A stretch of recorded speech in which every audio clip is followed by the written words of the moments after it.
Bismillahirrahmanirrahim. Assalamualaikum warahmatullahi wabarakatuh. Alhamdulillah hamdan katsiran thayyiban mubarakan fihi kama yuhibbu rabbuna wa yarda. Asyhadu an la ilaha illallah wahdahu la syarika lah wa asyhadu anna Muhammadan abduhu wa rasuluh. Allahumma salli ala Muhammad wa ala ali Muhammad kama sallaita ala Ibrahim wa ala ali Ibrahim innaka Hamidum Majid, wa barik ala Muhammad wa ala ali Muhammad kama barakta ala Ibrahim wa ala ali Ibrahim innaka Hamidum Majid. Allahumma la sahla illa ma ja'altahu sahla wa anta taj'al hazina idza syi'ta sahla. Allahumma 'allimna ma yanfa'una wa anfa'na bima 'allamtana wa zidna 'ilman wa fahman. Allahumma ati nufusana taqwaha wa zakkiha anta khairu man zakkaha anta waliyuha wa maulaha. Allahumma inna na'udzubika min 'ilmin la yanfa' wa min qalbin la yakhsha wa min nafsin la tashba wa min da'watin la yustajabu laha. Amma ba'd. Alhamdulillah, puji dan syukur senantiasa kita panjatkan kepada Allah Tabaraka wa Ta'ala, Rabb yang telah memberikan kita begitu banyak kenikmatan yang Allah Tabaraka wa Ta'ala katakan, wa in ta'uddu ni'matallah la tuhsuha. Apabila kalian coba menghitung nikmat Allah, maka tidak mungkin kalian dapat menghitung nikmat tersebut. Dan di antara nikmat yang Allah Ta'ala berikan kepada kita, nikmat iman, nikmat Islam, nikmat berada di atas sunnah Nabi sallallahu alaihi wasallam. Kemudian juga nikmat kita dapat dimudahkan oleh Allah Taala, diberikan hidayah oleh Allah sehingga kita dapat melangkahkan kaki kita di salah satu rumah dari rumah-rumah Allah Taala ini untuk melaksanakan sholat subuh berjamaah, kemudian diikuti dengan menghadiri majelis taklim, yang ini semuanya jamaah rahmati Allah merupakan rahmat dari Allah, hidayah dari Allah Taala. Jangan katakan hadirnya kita di sini adalah perkara yang mudah. Kalau tidak dengan rahmat dan hidayah dari Allah Taala, niscaya kita tidak akan sanggup melakukannya. Kita lihat betapa banyak manusia kaum muslimin di luar sana yang sewaktu dia mendengarkan panggilan dari muadzin saat diseru untuk mengerjakan solat, hayya 'alas shalah, hayya 'alas shalah, hayya 'alal falah, hayya 'alal falah, ternyata tidak digerakkan Allah hatinya, tidak tergerak dirinya untuk menjawab seruan tersebut.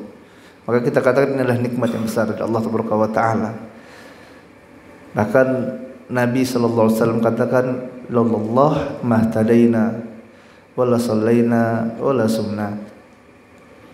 Kalaulah tidak ada Allah Taala, niscaya kita tidak akan mendapatkan hidayah. Kita tidak akan sanggup untuk mengerjakan salat ini. Kita tidak akan sanggup untuk berpuasa. Kita tidak akan sanggup untuk bersedekah, melakukan amal-amal soleh semuanya. Kita tidak akan sanggup kecuali dengan hidayah dan pertolongan dari Allah Taala. Maka sudah sepatutnya bagi kita sebagai seorang hamba untuk memperbanyak rasa syukur kita kepada Allah atas limpahan nikmat dan hidayah yang Allah Ta'ala berikan kepada kita. Kemudian salawat dan salam senantiasa tercurahkan kepada suri tauladan kita, Nabi Muhammad sallallahu alaihi wasallam, uswah hasanah kita. Begitu pula kepada keluarga, sahabat dan kepada umatnya.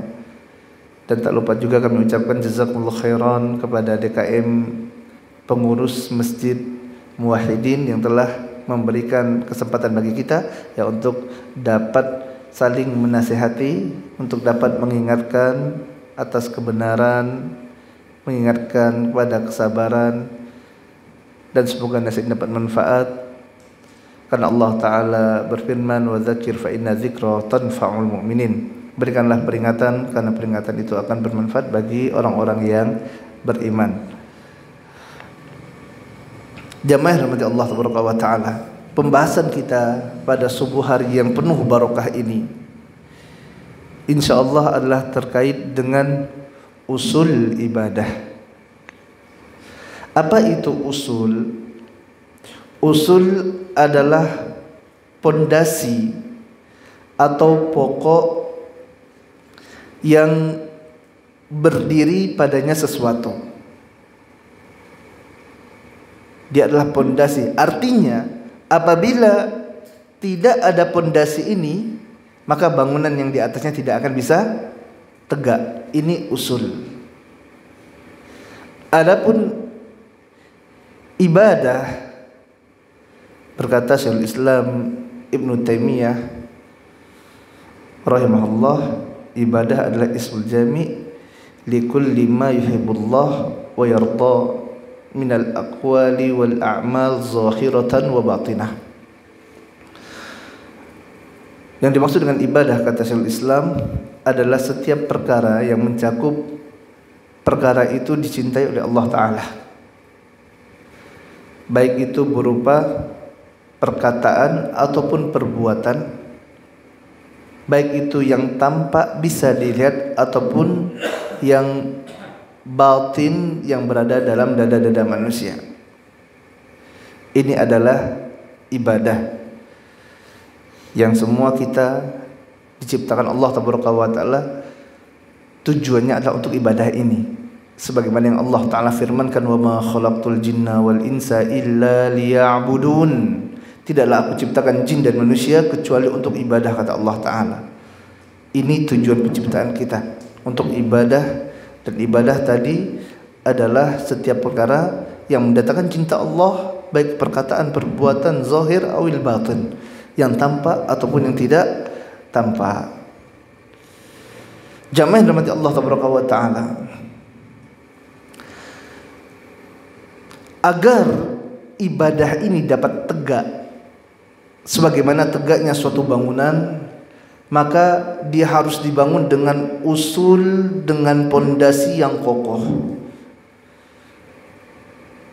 Karena suatu bangunan, jika dia tidak dibangun dengan pondasi yang kokoh, apa yang akan terjadi? Maka yang terjadi adalah bangunan ini akan roboh. Dibangun, dikeluarkan biaya yang besar untuk membangunnya, capek untuk membangunnya, waktu yang dihabiskan untuk membangun tadi. Dikarenakan usulnya tidak kokoh, tidak kuat, maka sebentar saja bangunan itu akan runtuh, akan roboh. Inilah pentingnya kita belajar usul. Agar apa? Agar bangunan yang akan kita bangun di atasnya dapat berdiri tegak, dapat kokoh, dan tidak akan roboh.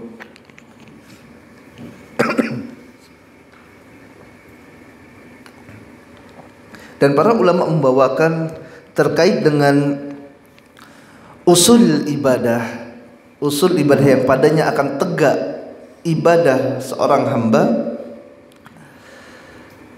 Ini terbagi menjadi 3. Dikatakan oleh Syekh Ibrahim bin Amir Ar-Ruhaili hafizahullah ta'ala wa ra'a, mabna hadha at-tauhid wa madaruhu ala tahqiq al-ibadati lillahi wa lil-ibadati thalathatul usuli 'alayha qawamuha wa la tuqbal illa biha. Tauhid kepada Allah Ta'ala, kata beliau, untuk merealisasikan tauhid ini adalah dengan beribadah kepada Allah Ta'ala. Karena seorang yang benar tauhidnya kepada Allah, yang dia lurus tauhidnya, belajar tauhid dengan benar, akan muncul pada dirinya semangat untuk ibadah kepada Allah. Perkara yang keliru jika seorang mengatakan dia telah belajar tauhid, udah 10 tahun belajar tauhid, ternyata ibadah malas, salat malas, ke masjid malas, baca Quran malas. Ini pelajaran yang dia ambil adalah pelajaran yang tidak manfaat. Karena ilmu jamaah ada 2, ilmu nafi'ah, ilmu nafi', ilmu yang bermanfaat. Yang kedua adalah ilmu yang tidak manfaat. Ilmu yang manfaat ini akan menjadikan pelakunya semakin takut dengan Allah Taala, sebagaimana apa yang Allah Taala firmankan, innama yakhshallah min ibadihil ulama. Sesungguhnya yang takut kepada Allah Taala dari hamba-hambanya adalah ulama. Jadi orang yang belajarnya benar, dia ngaji tauhidnya benar, akan muncul pada dirinya rasa takut kepada Allah Taala. Takut bermaksiat kepada Allah, takut meninggalkan ibadah, takut kalau nanti ketemu Allah ternyata amalannya akan hancur, tidak berarti karena di sana terdapat perusak amal. Ini orang yang benar belajarnya. Tapi kalau misalnya belajar ngaji tauhid bertahun-tahun ternyata tidak tambah takutnya kepada Allah, tidak ada bedanya dengan orang yang tidak pernah mengaji, ya maka ini wa'iyadzubillah adalah ilmu yang tidak bermanfaat. Jamaah dirahmati Allah Taala, hadanallahu wa iyyakum, semoga Allah Taala berikan hidayah bagi ana dan bagi antum semuanya. Seorang yang lurus tauhidnya kepada Allah Taala akan tampak pada amalannya, pada ibadahnya, pada perkataannya, pada amalannya, baik itu amalan anggota badan dan amalan hatinya. Nabi sallallahu alaihi wasallam mengatakan, innal iman bid'un wa sab'una syu'bah, afdaluha qaulun la ilaha illallah wa adnaha imatatul adha 'anit tariq wal haya syu'batu minal iman. Sungguh keimanan, kata Nabi sallallahu alaihi wasallam, iman jamaah ada 76 sampai 79 cabangnya. Yang paling tinggi dari keimanan, qaulun la ilaha illallah, adalah ucapan la ilaha illallah. Dan yang paling rendah adalah imatatul adza 'anit thariq, menyingkirkan gangguan yang ada di jalan. Kemudian yang ketiga kata Nabi sallallahu alaihi wasallam, al haya'u syu'batu minal iman, dan rasa malu adalah bagian dari keimanan. Dalam hadis yang mulia ini Nabi SAW menjelaskan kepada kita tentang adanya cabang-cabang dalam keimanan, yang mana seluruh cabang ini ada 76 hingga 79 cabangnya. Muaranya adalah 3 hal.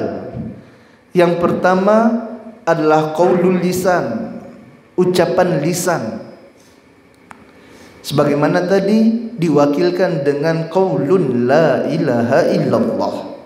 Ini adalah ucapan lisan. Kemudian yang kedua adalah amal jawarih, amal anggota badan, yang diwakilkan dengan imatatul adza 'anit thariq, menyingkirkan gangguan dari jalan. Ini seorang yang beriman, kalau dia melihat gangguan yang ada di jalan, dia singkirkan gangguan tersebut, bukan malah dia yang bikin gangguan di jalan. Imatatul adza 'anit thariq ini merupakan bagian dari keimanan yang dia merupakan amal jawarih, amal anggota badan. Kemudian yang ketiga adalah haya'u syu'batu minal iman, dan rasa malu bagian dari keimanan, yang rasa malu ini mewakili amalan hati. Ini 3 hal ini jamaah rahmati Allah Taala tidak bisa dipisahkan dalam keimanan seseorang, dalam ibadah seseorang, yaitu ucapan lisan, amal anggota badan, dan amalan hatinya. Tidak dikatakan orang itu beriman jika dia mengucapkan la ilaha illallah hanya di lisan saja, tidak diimani dalam hati, sebagaimana orang-orang munafik yang hidup bersama Nabi SAW. Mereka mengucapkan la ilaha illallah, mereka juga menghadiri majelisnya Nabi sallallahu alaihi wasallam, duduk bersama para sahabat mendengarkan Nabi sallallahu alaihi wasallam ceramah. Akan tetapi mereka adalah orang-orang munafik, tidak beriman kepada Allah Taala. Yang diucapkan lisannya beda dengan apa yang ada dalam hatinya. Ini bukan orang yang beriman. Kemudian yang kedua adalah dia mengimani dalam hati, namun tidak diamalkan dengan anggota badan, tidak pula dengan lisan, sebagaimana imannya Abu Talib. Abu Talib jamaah yang rahmati Allah. Siapa Abu Talib ini? Abu Talib adalah pamannya Nabi tercinta Muhammad sallallahu alaihi wasallam. Seorang yang sangat dicintai Nabi sallallahu alaihi wasallam, dan dia pun cinta pada Nabi sallallahu alaihi wasallam. Membela dakwah Nabi Muhammad sallallahu alaihi wasallam sepanjang hidupnya. Tidak berani orang-orang musyrikin Mekah itu menyakiti Nabi sallallahu alaihi wasallam selama Abu Talib ini masih hidup. Dan setelah meninggalnya Abu Talib, barulah orang-orang musyrikin Mekah ini menyakiti Nabi sallallahu alaihi wasallam. Ini Abu Talib. Beriman tak pada Nabi sallallahu alaihi wasallam? Beriman, percaya dalam hatinya, mengakui kebenaran risalah Nabi sallallahu alaihi wasallam. Akan tapi kita lihat bagaimana Abu Talib sewaktu diminta oleh Nabi sallallahu alaihi wasallam, "Ya ammi, wahai pamanku, ucapkanlah la ilaha illallah, kalimat yang akan menjadi hujah bagiku di hadapan Allah Taala nanti." Akan tapi Abu Talib enggan untuk mengucapkannya. Dan sepakat para ulama bahwasanya Abu Talib mati dalam keadaan kafir. Kenapa? Tidak mau mengucapkan la ilaha illallah. Walaupun ada dalam hatinya keimanan, percaya dengan dakwah Nabi Muhammad sallallahu alaihi wasallam, tapi tidak berarti keimanan ini apabila tidak diaplikasikan dengan ucapan lisan dan amal jawarih. Kemudian jamaah rahmati Allah Taala, tiga hal ini, amalan lisan, amalan anggota badan, dan amal perbuatan, ini dia saling connect, saling berhubungan antara satu dengan yang lainnya.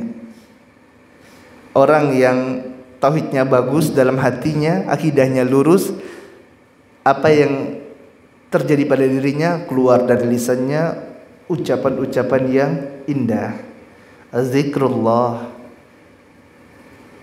Keluar dari lisannya perkataan-perkataan yang jujur, yang baik, bukan kebun binatang yang keluar, ataupun ucapan-ucapan yang buruk yang keluar dari lisannya. Begitu juga dengan amal perbuatannya. Amal perbuatannya pun akan selaras dengan apa yang ada dalam hatinya. Oleh sebab itu Nabi sallallahu alaihi wasallam kabarkan, fa inna fil jasadi mudghah idza salahat salahal jasadi kullu, fa idza fasadat fasadal jasadi kullu, ala wahya qalbu. Ketahuilah bahwasanya dalam diri seorang ini terdapat segumpal daging yang apabila dia baik, maka akan baik seluruh amal perbuatan orang tersebut. Ketahuilah kalian bahwasanya dia adalah qalbu, hatinya. Maka jika hati baik jamaah, tauhid yang ada dalam hati seorang itu baik, maka akan tampak pada amalan lisannya dan amalan anggota badannya. Ini akan connect nih, akan satu frekuensi. Ya. Ini adalah ibadah kepada Allah Taala. Ini harus ada tiga hal ini tadi. Dan ibadah kepada Allah ini mencakup pada amalan lisan, kemudian amal anggota badan, dan amalan hati. Ini ibadah kepada Allah Taala. Tadi amalan lisan diwakili oleh la ilaha illallah, zikrullah. Termasuklah nanti amalan lisan yang masuk dalam kategori ibadah adalah kita membaca Al-Quranul Karim. Ini adalah ibadah kepada Allah Taala. Berzikir kepada Allah Taala, ini ibadah kepada Allah. Kemudian amal jawarih, kita solat, ini adalah ibadah kepada Allah Taala. Kurban, menyembelih, ini adalah ibadah kepada Allah Taala, masuk dalam kelompok amal ibadah al-jawarih. Kemudian Amalan hati diantaranya adalah al-haya, rasa malu, tawakal, khauf, takut, roja, harap kepada Allah Tabaraka wa Ta'ala, takut dan harap kepada Allah, mahabbah, cinta kepada Allah. Ini adalah ibadah hati. Ini yang harus kita keluarkan usulnya tadi. Ini semua masuk dalam kategori ibadah. Walil ibadati salasatul usul, dan dalam ibadah ini ada 3 usulnya, baik itu ibadah hati, ibadah lisan, ataupun ibadah yang berupa amal anggota badan. Semua ibadah ini ada 3 usul, 3 pokok dasar yang padanya tegak ibadah tersebut. Kalau tidak ada 3 ini, tidak ada manfaatnya, ibadah akan hancur, akan roboh. Yang tanpa 3 hal ini la tuqbal, tidak diterima ibadah seorang hamba. Al-aslul awwal al-iman. Yang pertama, usul yang pertama, dasar pondasi yang pertama adalah iman. Seorang yang beribadah, rajin dia ibadah, kalau tidak ada imannya, tidak manfaat. Dan tadi iman mencakup apa Pak? Mencakup qaulul lisan, mencakup amal anggota badan dan amalan hati. Kalau tidak ada iman, tidak manfaat amalan seorang hamba. Sebagaimana amalan orang-orang munafik. Orang munafik ikut sholat bersama Nabi, ikut perang bersama Nabi SAW, ikut mereka, ikut majelis duduk sama Nabi SAW, ikut sholat, ikut. Makanya Rasulullah selalu katakan, sholat yang paling sulit bagi orang munafik adalah sholat apa Pak? Sholat isya dan subuh. Tahu kenapa? Karena gelap, tidak kelihatan manusia. Dulu tidak ada lampu. Artinya di sini menggambarkan orang munafik sholat tidak? Sholat. Manfaat tidak sholatnya? Tidak manfaat. Kenapa? Tidak ada iman. Tidak ada iman. Abu Talib yang membela Nabi SAW, berjuang membela Nabi SAW, manfaat tidak? Tidak manfaat. Kekal mereka dalam neraka. Tidak diterima amal solehnya oleh Allah Taala. Kenapa? Tidak beriman, tidak mentauhidkan Allah Taala. Makanya Allah Taala berfirman dalam Quran surah An-Nisa ayat 124, wa may ya'mal minas salihati min dzakarin aw untha wa huwa mu'min faulaika yadkhulunal jannata wa la yuzlamuna nakira. Barang siapa yang dia beramal salih, baik itu laki-laki ataupun perempuan, kata Allah, melakukan amal soleh, beramal soleh, laki-laki ataupun perempuan,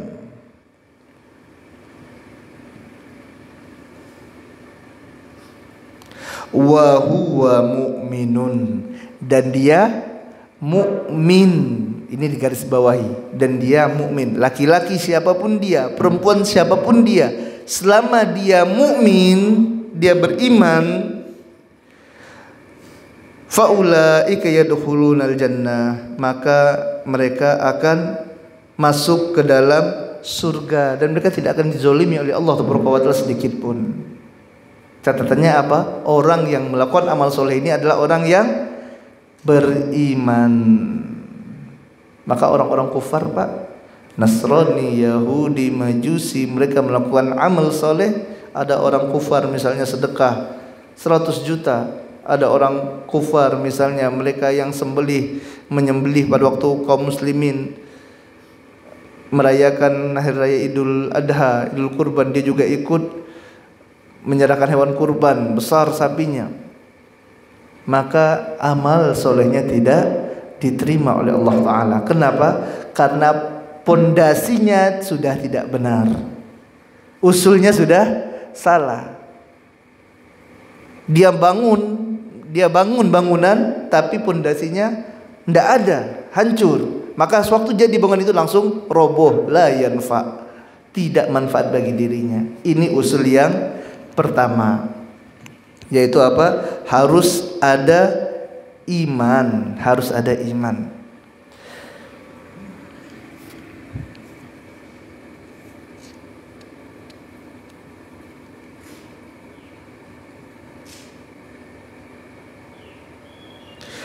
Qala Syekh Muhammad Al-Amin Asy-Syinkiti rahimahullah fi siyaqi tafsiri ayatil usra, dalam tafsirnya Syekh Muhammad Amin Asy-Syinkiti rahimahullah mengatakan, dalam firman Allah Ta'ala dalam surah Al-Isra ayat 19, jelaslah bahwasanya annal a'mal salihah, sungguh amal soleh itu tidak bermanfaat illa ma'al imani billah, kecuali dengan iman yang benar kepada Allah. Ini harus kita tekankan, kita tanamkan. Makanya Pak, Ibu, jamaah yang semoga senantiasa diberkahi oleh Allah Ta'ala, iman ini harus benar-benar kita jaga. Allah Ta'ala katakan, wala tamutunna illa wa antum muslimun, jangan sampai meninggal kecuali dalam keadaan muslim. Allah Ta'ala juga katakan, Allah berfirman, wassa biha Ibrahimu banihi wa Ya'qub ya baniya innallaha astafa lakumuddin fala tamutunna illa wa antum muslimun. Nabi Ibrahim alaihissalatu wassalam, Nabi Ya'qub alaihissalatu wassalam memberikan wasiat kepada anak keturunannya, ya baniya, wahai anakku, anak keturunanku, sungguh Allah Ta'ala telah memilih bagi kalian agama, yaitu agama Islam. Fala tamutunna illa wa antum muslimun, jangan sampai kalian mati kecuali dalam keadaan Islam. Jaga nikmat yang paling besar, yang paling agung ini, Islam, iman kepada Allah Ta'ala, iman yang lurus kepada Allah. Karena kalau tidak ada iman ini, tidak Islam, sebanyak apapun amal soleh kita, sebanyak apapun amal soleh yang dilakukan oleh manusia tersebut, tidak akan diterima oleh Allah Ta'ala, karena pondasinya telah rusak. Kemudian al-aslus tsani, pondasi yang kedua, pokok yang kedua, dasar yang kedua yang dibangun padanya ibadah kepada Allah Ta'ala, yang tanpa adanya pondasi ini bangunan ibadah kita akan runtuh, akan hancur. Dia adalah al-ikhlasu lillah fil amali, yaitu mengikhlaskan ibadah hanya untuk Allah Ta'ala. Seorang muslim, dia mukmin, muslim, mukmin, muwahhid, mentauhidkan Allah Ta'ala. Akan tetapi jamaah, ternyata dia beribadah kepada Allah tidak ikhlas. Dia solatnya ingin dipuji manusia. Dia jihad, ingin dikatakan pahlawan. Dia belajar nuntut ilmu, ingin dikatakan alim, ingin dikatakan orang ustaz. Allah Ta'ala berfirman, wa ma umiru illa liya'budullaha mukhlishina lahuddin. Tidaklah kalian diperintahkan, kata Allah, kecuali untuk mengikhlaskan ibadah hanya untuk Allah. Ini pondasi yang kedua, jamaah rahmati Allah, ikhlasulillah, mengikhlaskan ibadah hanya untuk Allah Ta'ala. Jika tidak ada ikhlas, tidak ada manfaat amalan tersebut. Rasulullah SAW mengabarkan kepada kita tentang 3 golongan manusia yang pertama kali dicampakkan ke dalam neraka jahanam, dicampakkan dalam neraka Allah Taala. Siapa 3 golongan ini? Apakah dia seorang pezina? Jawabannya bukan.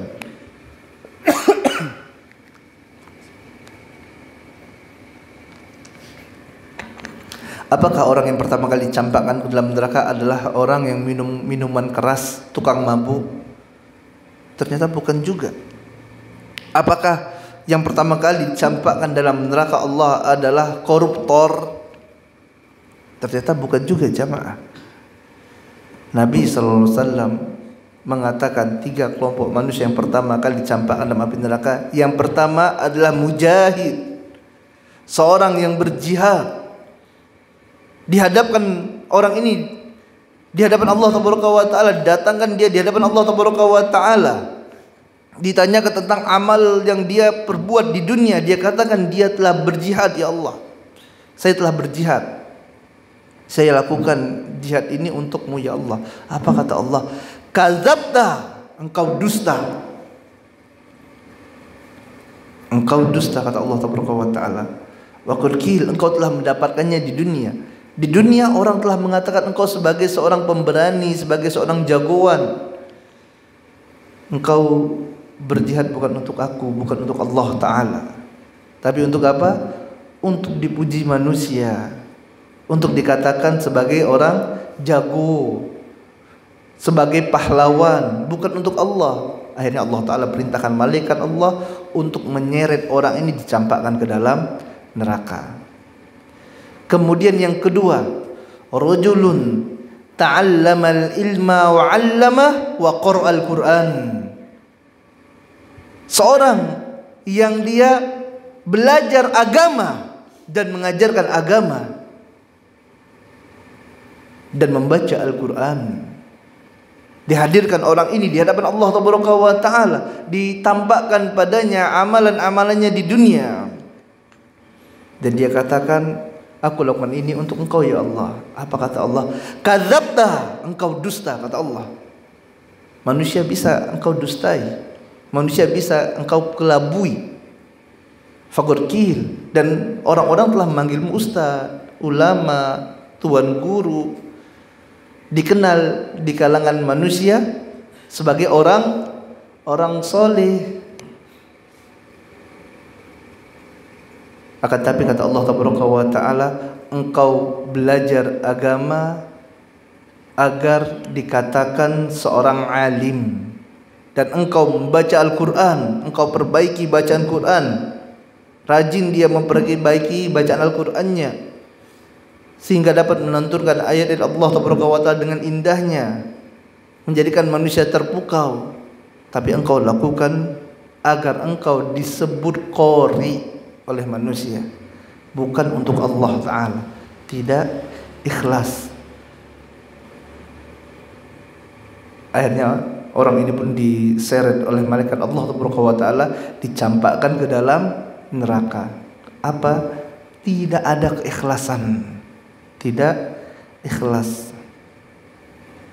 Kemudian golongan yang ketiga, seorang yang tidaklah ada kesempatan dalam sedekah melainkan dia bersedekah.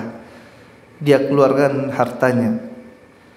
Setiap ada peluang, ada proposal yang masuk, ada permintaan bantuan, orang ini rajin bantu, keluarkan hartanya. Dihadirkan orang ini di hadapan Allah Taala. Dia katakan, aku lakukan ini untuk engkau ya Allah. Allah katakan, kadzabta, kamu dusta. Allah Ta'ala mengetahui apa yang ada di dada-dada manusia. Allah tahu sepintar apapun seorang hamba menyembunyikan kebusukan yang ada dalam hatinya, riya yang ada dalam hatinya, Allah Ta'ala maha mengetahui apa yang ada dalam hati-hati mereka. Makanya Allah Ta'ala katakan, kadzabta, engkau berdusta. Manusia bisa engkau kelabui. Manusia tidak mengetahui. Manusia, kita sebagai manusia, jemaah rahmat Allah, hanya menilai seorang secara zahir, Secara apa? Secara zahir. Seorang yang baca Quran bagus, benar kan kita katakan qori. Seorang yang dia belajar agama, mengajarkan agama Allah Taala, kita sebut dia ustaz. Manusia. Adapun yang ada dalam hati-hati mereka, tidak ada satupun dari kita yang dapat mengetahuinya. Tapi Allah Ta'ala Maha mengetahui apa yang ada dalam dada-dada manusia. Allah katakan engkau dusta, kata Allah. Akhirnya apa? Orang ini pun diseret oleh malaikat Allah Ta'ala, dicampakkan ke dalam neraka. Ini adalah pondasi yang kedua, jamaah. Ikhlasulillah, mengikhlaskan ibadah hanya untuk Allah Ta'ala. Maka hendaklah kita jadikan standar kita dalam beribadah kepada Allah Ta'ala. Kita jadikan yang menjadi asas kita dalam beribadah kepada Allah adalah ikhlas. Allah Ta'ala katakan, innama nut'imukum liwajhillah la nuridu minkum jazaa'an wala syukura. Sewaktu kita beribadah kepada Allah, hendaklah kita jadikan ini sebagai dasarnya. Sungguh kami memberikan ini kepada kalian, memberi makan kepada kalian, ataupun kita melakukan amal soleh yang lainnya, liwajhillah, untuk apa? Untuk mencari wajah Allah Ta'ala. La nuridu minkum jazaa'an wala syukura. Kami tidak minta dari kalian jaza, balasan, wala syukur, dan tidak pula ucapan syukron, terima kasih. Lah, tidak ada manfaat. Antum mau ucapkan terima kasih, mau balas kebaikan dengan kebaikan, itu urusan antum. Adapun seorang yang mau amal soleh, hendaklah dijadikan niatnya dalam beribadah tadi ikhlasulillah. Ikhlas hanya untuk Allah Ta'ala. Inna salati wa nusuki wa mahyaya wa mamati lillahi rabbil alamin. Sesungguhnya salatku, sembelihanku, hidup dan matiku hanya untuk Allah Rabbul Alamin. Ini niat jamaah, ikhlas lillah. Dan ingat, ini bukan perkara yang mudah, bukan. Ini berat, susah sekali. Makanya berkata Sufyan Ats-Tsauri rahimahullah, seorang tabi'in, ma'alajtu syai'an asyaddu min niyati. Tidaklah ada sesuatu yang aku perbaiki dia, aku obati dia yang lebih berat daripada apa? Niat. Susah niat ini. Kenapa? Karena dia suka berbolak-balik. Pertama mau datang dari rumah mau sholat, ikhlas. Waktu takbiratul ihram Allahu Akbar, ikhlas. Tapi apakah setan laknatullah berhenti sampai di situ menggoda manusia? Jawabannya tidak. Terus dia bisikkan hingga akhirnya misalnya ada datang atasannya sholat, ada atasannya di belakangnya yang dia sedang sholat dan dia menyadarinya. Akhirnya dia perbaiki bacaannya, perbaiki sholatnya. Karena apa? Karena ada atasannya, karena ada gurunya, karena ada orang yang dia hormati. Rusak niatnya. Makanya kata Sufyan Ats-Tsauri, niat ini perkara yang sangat berat sekali. Harus kita jaga betul sampai selesai amalan tersebut. Kita jaga, kita luruskan untuk Allah Ta'ala. Ini bukan perkara yang sepele, bukan perkara yang ringan. Makanya kalau kita perhatikan jamaah dalam kitab-kitab para ulama, betapa sering mereka bawakan di awal pembahasannya adalah hadis tentang niat ini. Kenapa? Karena ini berat, sering harus diingatkan manusia. Ikhlasulillah. Ini adalah pondasi ibadah kepada Allah Ta'ala. Dia beriman kepada Allah, seorang muslim, tapi tidak ikhlas, tidak manfaat ibadahnya. Tidak bermanfaat sedikit pun bagi dirinya. Dan Allah tidak butuh amalan yang seorang itu melakukan ibadah tidak ikhlas, tidak murni untuk Allah. Allah Ta'ala berfirman, la in asrakta la yahbatanna amaluka. Apabila engkau sekutukan aku dalam ibadah, sekutukan Allah Ta'ala, beribadah untuk Allah, untuk selain Allah juga, maka Allah akan hapuskan amalannya. dihapuskan oleh Allah Taala. Makanya kita katakan tadi, jika orang tidak ikhlas dalam beribadah, maka bangunan ibadahnya akan hancur, tidak ada manfaatnya, tidak akan bermanfaat. Ini usul yang kedua. Kemudian usul yang ketiga adalah apa? Mutaba'ah, mengikuti Nabi Muhammad sallallahu alaihi wasallam. Allah Ta'ala berfirman, laqad kana lakum fi rasulillahi uswatun hasanah. Telah ada pada diri Nabi sallallahu alaihi wasallam uswatun hasanah, contoh yang baik. Rasulullah SAW juga tidak berbicara dengan hawa nafsunya.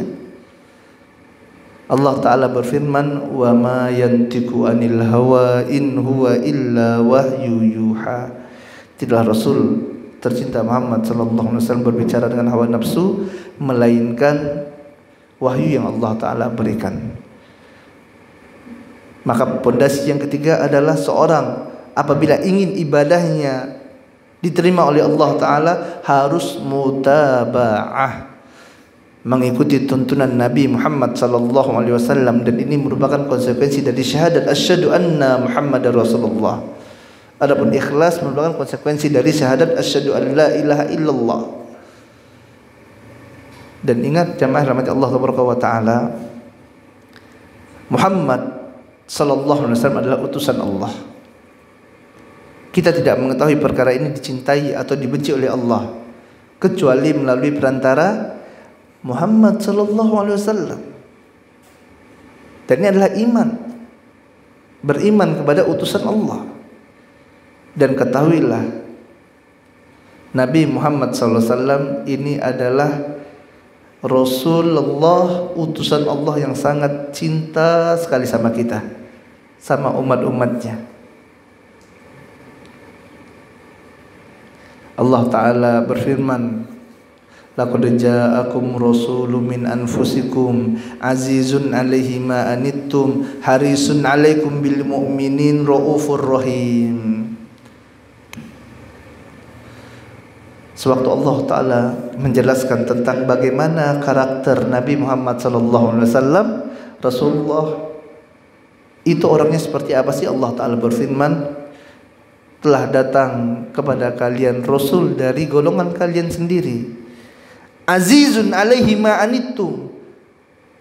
Susah bagi Nabi ini, bagi Rasul ini apabila kalian merasa keberatan. Berat Rasul kalau kalian kesusahan. Artinya jamaah rahmati Allah Taala, Nabi SAW sangat tidak ingin kita susah. Nabi SAW sangat tidak ingin kita sulit. Waktu Nabi SAW perintahkan kita untuk sholat, Nabi bukan mau menyusahkan kita. Sehari 5 kali sholat berat, Nabi bukan mau memberatkan kita. Nabi SAW perintahkan kita bulan puasa untuk apa? Bulan Ramadan untuk puasa. Bukan Nabi mau menyakitkan kita, bukan. Nabi SAW perintahkan bagi orang kaya untuk membayar zakat, keluaran dari hartanya. Nabi bukan mau nyiksa kita, bukan. Nabi larang kita untuk berzina, bukan Nabi mau menyusahkan kita, bukan. Minum minuman keras Rasulullah larang, riba Rasulullah larang. Karena Nabi tahu apa yang terbaik untuk kita dan yang buruk apabila kita lakukan. Nabi SAW dapat informasi dari Allah Ta'ala. Allah kabarkan ini kalau dilakukan oleh hamba, dia akan selamat, bagus jadinya. Ini jika dilakukan oleh hamba, dia akan rusak, hancur. Manusia bodoh nih, jahil, tidak tahu. Nabi sampaikan ini datang dari Allah Ta'ala, dan Allah yang maha mengetahui. Makanya Allah Ta'ala katakan, kutiba alaikumul qital wa huwa kurhul lakum wa asa an takrahu syai'an wa huwa khairul lakum wa asa an tuhibbu syai'an wa huwa syarrul lakum wallahu ya'lamu wa antum la ta'lamun. Diwajibkan atas kalian berperang padahal kalian tidak suka perperangan tersebut. Dan betapa banyak sesuatu yang kalian benci ternyata itu adalah kebaikan bagi kalian. dan sesuatu yang kalian sukai ternyata adalah keburukan bagi kalian. Allah tahu, kalian tidak mengetahui. Allah tahu jamaah. Karena luasnya ilmu Allah Taala. Kita ini yang jahil, yang bodoh. Jamaah, ana berikan ilustrasi. Kita memiliki anak yang masih kecil. Kita dapati anak kita, dia minum minuman keras, minum khamar. Mau minum, apakah kita biarkan? Pasti kita cegah, kita hentikan. Kenapa? Karena kita tahu, nak, ini akan merusak masa depan Anda, merusak masa depan kamu, nak. Ada anak kita masih kecil, dia main colokan listrik, Pak. Dan itu listriknya kalau sampai kesetrum bisa mati anak ini. Dia suka mainnya, anak-anak jahil, bodoh. Apakah kita biarkan? Kalau kita biarkan, kita yang bodoh. Orang tua yang jahil seperti ini, lihat anaknya main listrik dibiarkan, anaknya main tepi jalan banyak kendaraan besar, anak ini akalnya masih kurang, dibiarkan. Ini orang tuanya yang bahlul seperti itu. Pasti kita cegah. Kenapa? Kita tahu anak ini bodoh, tidak tahu apa-apa. Pasti kita selamatkan anak kita. Apakah waktu kita angkat anak kita dari dia main, dia pasti syukron abi, jazakallah khairan abi. Apakah seperti itu? Tidak mesti. Bisa jadi waktu kita ambil dia dari tempat dia main tadi yang berbahaya, nangis dia, teriak-teriak dia nangis. Abi jahat, ibu jahat. Kadang dijambaknya rambut kita, dicubitnya kita. Iya kan? Kenapa? Dia kira itu kebaikan, padahal hakikatnya adalah keburukan bagi dirinya. Dan begitulah Nabi tercinta Muhammad sallallahu alaihi wasallam. Rasulullah sallallahu alaihi wasallam disakiti oleh kaumnya, dimusuhi oleh umatnya, diusir dari kampung halamannya. Bahkan berapa kali Nabi sallallahu alaihi wasallam ingin dibunuh. Nabi SAW melakukan itu, jamaah rahmat Allah Ta'ala. Bukan Nabi benci sama mereka, Nabi ingin menyelamatkan mereka. Kalau dibiarkan, tercampak mereka ini semuanya dalam neraka Allah Ta'ala. Tapi Allah utus Rasulullah sallallahu alaihi wasallam, azizun alaihi ma anittum, harisun alaikum bil mu'minin raufur rahim. Nabi yang penuh cinta kasih, penuh rahmat, sayang sama umatnya, rela Nabi disakiti agar umatnya selamat dari neraka Allah Ta'ala. Nabi harus sampaikan, ini halal, ini haram. Yang halal kerjakan, yang haram tinggalkan. Walaupun kalian caci diriku, kata Nabi SAW, tidak masalah. Ini Rasulullah SAW. Makanya jamaah rahmat Allah Ta'ala, usul yang ketiga ini, yang padanya tegak ibadah adalah mutaba'ah. Ikuti Nabi Muhammad SAW. Walaupun tidak sesuai dengan nafsu kita, syahwat kita. Kok seperti ini, kok seperti ini. Tapi kalau sesuatu itu tadi datang dari Nabi SAW, kita ambil. Yang Nabi larang kita tinggalkan. Wa ma atakumur rasulu fakhudhu wa ma nahakum anhu fantahu. Apa yang datang dari Nabi SAW kita kerjakan, yang dilarang oleh Nabi SAW kita tinggalkan. Kita yakin Nabi pasti ingin yang terbaik bagi kita. Ya, apa hikmahnya? Tidak perlu tahu hikmahnya apa. Yang penting Nabi sampaikan, kita amalkan, udah. Salat, ikut bagaimana cara Nabi salat. Puasa, ikut cara Nabi berpuasa. Umroh, haji, ikut cara Nabi sallallahu alaihi wasallam. Husnuzon kepada Nabi, jangan suuzon. Oh, Nabi ada belum ngajarin ini, kita bikin dong yang barulah. Nabi sudah sampaikan semuanya. Tinggal kita mutaba'ah, mengikuti ittiba kepada Nabi Muhammad SAW. Ini adalah 3 usul dalam ibadah yang padanya akan tegak ibadah seorang hamba. Yang pertama adalah iman kepada Allah. Yang pertama adalah iman. Yang kedua ikhlas. Yang ketiga adalah mutaba'ah. Ini saja yang dapat Anda sampaikan pada kesempatan yang berbahagia ini. Semoga yang sedikit ini dapat bermanfaat bagi Anda pribadi dan bagi Bapak dan Ibu semuanya.